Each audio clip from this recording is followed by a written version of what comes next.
Presenter of Saturday Review and chair of the judges is with me. Tom, I've read all of those stories. It must have been a very tough job. Well, I know it's traditional to say that it's terrible and tough. The chair always comes up at this point and says, "Oh, it's agony," and what an ordeal. I always suspect that they're doing that because they feel slightly guilty of having made a decision at all. When you've got all of these stories which have a wonderful case to be made for them. And I can't really do the traditional thing. I would like to thank all of our judges. They were very thoughtful, and it wasn't an ordeal. We had cordial judging meetings to Mark's distress. And it was an absolute pleasure to read the stories, and that was partly because the stories were so good, but it was also because they were short stories, because they never overstayed their welcome, as novels sometimes can, and they fitted themselves in so obligingly with a busy life. And a great range, great diversity on the shortlist, and that's something about the form of the short story. It allows the author great freedom of imagination. Yeah, no, I think that was my big surprise. I came to it, and I suppose my prejudice would have been that the standard would have been lower or higher, or lower, much lower than it was, and that there would have been much less range. And I was pleasantly surprised on both counts. I mean, the standard was exceptionally high, but also it was the breadth, it was the fact of ambition, I thought, and the adventures these stories take. I found myself thinking it's a much more adventurous form than the novel is right now, because in a sense, a writer can afford to be more adventurous. And you may have noticed it's an all-woman shortlist this year. We're going to have to cut to the chase. First of all, the name, Tom, of the runner-up in this year's BBC National Short Story Award. Well, what we were looking for, we didn't have an agenda. We wanted those short stories that, in a sense, chose us. And I think that all of our stories on our shortlist have that quality. They wouldn't let go. They held onto our sleeves, wouldn't let go. They had a voice that persisted. In the case of our runner-up this year, that voice was a very unexpected combination of ancient fears and very modern anxieties. It's at times as simple as a child's fairy tale, at other times as densely informative as a PhD thesis. You wouldn't think that combination would work at all, but it does wonderfully. The runner-up this year is Sarah Maitland's story, Moss Witch.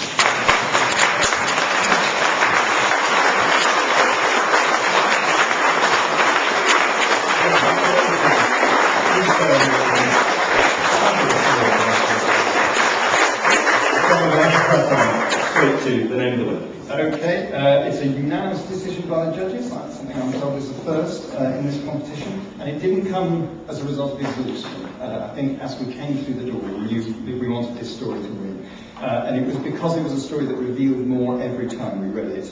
We were all agreed that it takes a painful and very difficult subject, it explores it without false sentimentality, wonderful freshness of language. The winner of the 2009 BBC National Short Story Award is The Not Dead and the Saved.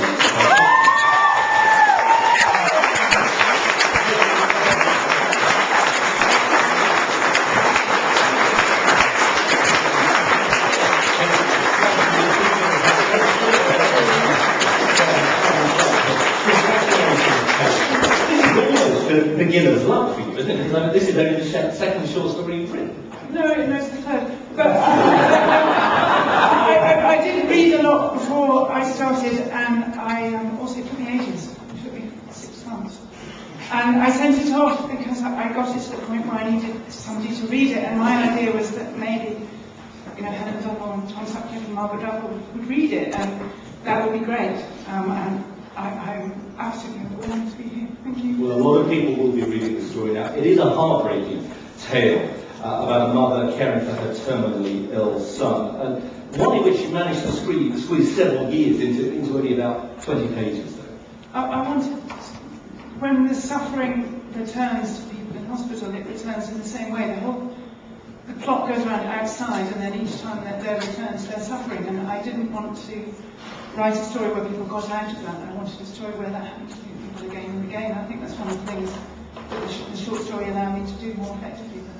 And you work primarily as a poet, and Sarah Maitland, who's here, said to me last week on the programme, and we may have heard that she wanted to be a poet originally, and that she said that she thought the short story was closer to narrative poetry than to the novel. And the poem is close to the short story. I'm always saying to people that poems are plots. Something has to happen, something has to change, and that's all that has to happen in a short story. Something has to change. This short story can work. No, because it's got people talking in it, and it's got people that I actually invented. I think I wouldn't have been able to write this unless I'd written radio plays. So I'd like to thank the BBC both for this and all the amazing radio producers I've worked with over the years, because they taught me so much about how to make a story and how to write dialogue. Congratulations to Kate Clanchy.